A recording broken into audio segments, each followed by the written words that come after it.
Learning from a great leader. In my role as an executive coach, I have a very unusual way of coaching. I don't get paid if my clients don't get better. Better's not judged by me. Better's not judged by my client. Better's judged by everyone around my client. This is a great way to test if someone actually believes what they're saying. You can ask a person one question and instantly determine their level of belief. And it's a very simple question. It always works. What is that simple question? Do you want to bet on it? If they say, I believe it, but I don't want to bet on it, you know what you just learned? They don't really believe it. If they say, here's the money, they believe it. Now, this is something I bet on every time. This is something I believe in. It's something that works. Now, when you get paid for results, you learn a little humility. The client I coached that I spent the most amount of time with did not improve at all, and I did not get paid. The client I spent the least amount of time with improved more than anyone I ever coached. 200 people probably got better, and I did get paid. And he was fantastic to start with. Very humbling experience. Well, I made a chart. On one dimension, it said, time spent with Marshall Goldsmith. The other dimension, improvement. There seemed to be a clear negative correlation between spending time with me and getting better. I thought, that's a troubling chart. Now, I go talk to my client who improved the most, who I spent the least amount of time with, who's fantastic to start with.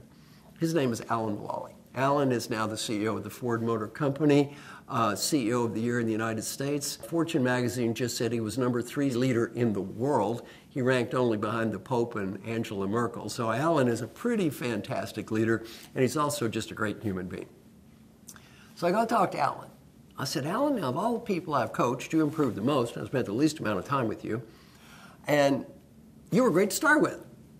What should I learn about coaching from you? By the way, I'm sitting there thinking about my chart, and I was thinking, if that guy never met me, the way this chart looks, he'd really be good. Well, I asked Alan, what should I learn about coaching from you? He taught me 2 great lessons I'm going to share with you. He said, Marshall, lesson number 1, your biggest challenge as a coach is picking great customers. If you pick great customers, your coaching process is always going to work. And if you pick the wrong customer, your coaching process is never going to work. Work with great people. Pick great customers. And he said, number 2, don't make the coaching process about yourself and your own ego and how smart you are. Make it about those great people you work with, how proud you are of them and how hard they work. Then he said, my job isn't that different as the CEO of this company. He said, I don't build these cars, and I don't design the cars, I don't sell the cars. I've got to have great people here at Ford to help me. They're the ones doing the work.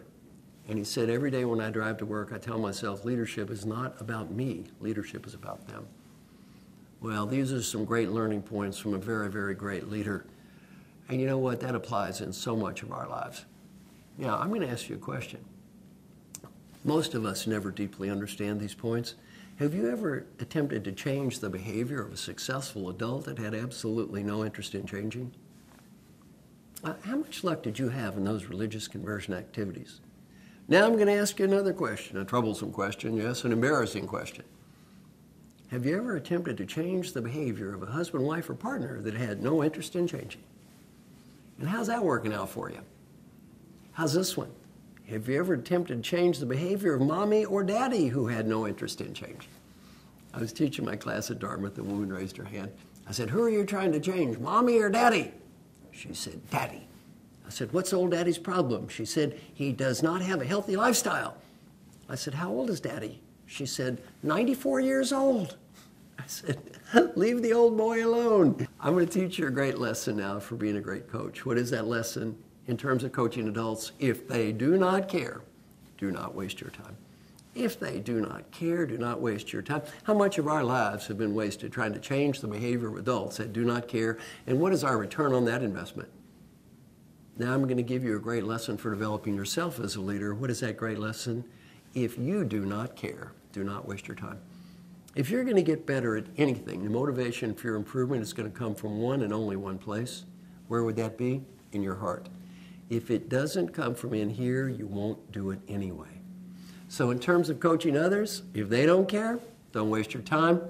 In terms of coaching yourself, developing yourself as a leader, if you don't care, don't waste your time. The essence of being a great coach, pick the right customers, work with great people, work with people that care, and make sure that you realize your success is not a function of you. Your success is more a function of them.